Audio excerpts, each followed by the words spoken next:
Let's continue the history with you. Actually, I have to go there. Spanish with pencil sketches of hand signs. His notebook was a dictionary. Mateo wrote on a page, "Will the lost child return to his people?" Was he talking about himself? Then I found the word that the villagers were all chanting, Bucaraca. I had spent 20 years studying how ancient people lived. It means blood of the returning betrayer. Mateo used to be one of them. No wonder he was the first one to take this job. I continued reading and discovered that there must be 4 sacrifices before the next full moon. Number 1, the betrayer. It said he will be slain. That was Mateo. Number 2, it states that she must be given to the water gods, which I can only assume meant they would take my wife to the river. My hands started to shake. Then number 3, which stated they would sacrifice her to the god of fire. And number 4, the king. They were setting up a rope and meant to be a sacrifice to the god of air. And if my studies of Mateo's journal were correct, Elena was next. I learned every hand gesture. Started to seriously panic. The villagers started chanting, Canabacha, Canabacha, Canabacha. I looked over at Maya, and she was screaming and crying, feeling the flames below her even worse now. Then my eyes darted down at the ground, and I got an idea.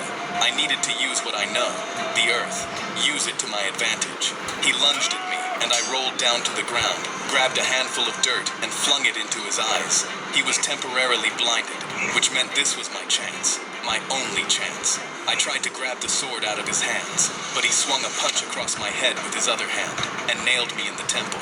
I flew 4 feet through the air, and the side of my face landed hard on a rock. I saw stars, then saw the leader's mask on the ground, and noticed that the bottom of it that covered the chin was seriously sharp. Under my breath, my weapon. I grabbed it and heard the ground pounding as he was rapidly moving towards me to finish me off. He swung his sword down again, and he missed by half an inch as I quickly crawled through his legs, used the bottom of the mask, and shoved it up into his groin. His eyes went wide as he dropped his sword and covered his private parts. His blood started dripping into the dirt. As soon as it did, his eyes bulged in panic. The entire village saw his blood being spilled, but it wasn't from me. I looked around and went from screaming and laughing to complete silence, all within a second. They all realized their sacrifice was ruined, but they all glared at me and looked more vicious than I had ever seen. I wasn't sure if they would all try and kill me or worship me. Then the strangest thing happened. One female villager started to yell up at the sky and cry, along with several children. Then many other villagers followed them, weeping up at the sky. It was what I had hoped might happen.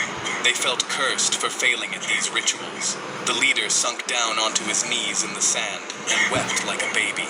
"Dad, help me." I turned to see Maya, who was almost fully engulfed in flames. Luckily, the entire village was consumed by grief, which gave me a window. So I rushed over to her, kicked and tossed a bunch of sand over the fire below her, and put it out. I quickly untied her from the wooden stake. "You okay? Are you burnt?" She was trembling, and her feet and legs were red from the fire. "I think I'm okay. You can walk?" She nodded, so I took her by the hand, and we ran towards the lake where Elena was hiding. We made it over to her and helped her up and out of the mud. Both of us put arms around her and helped her hobble out of the village and down the pathway. Elena was still freaked out. "Are they behind us? Please don't let them get us again, Dad." "I won't." I kept turning back to see if we were being chased, but we weren't. "We're okay now. I ruined their entire structure of survival. They don't care about us anymore." About 2 hours later, we made it down to the base of the mountain to safety, and I held my family close. We all wept with what we had all just experienced. We were so close to meeting our deaths, but even though we were all injured, traumatized, and barely still breathing, we were alive. I love you both. Love you too. All we knew was we had to get the hell out of here. We hopped onto the first airplane and flew home. I kissed the ground of the tarmac once we landed in the States.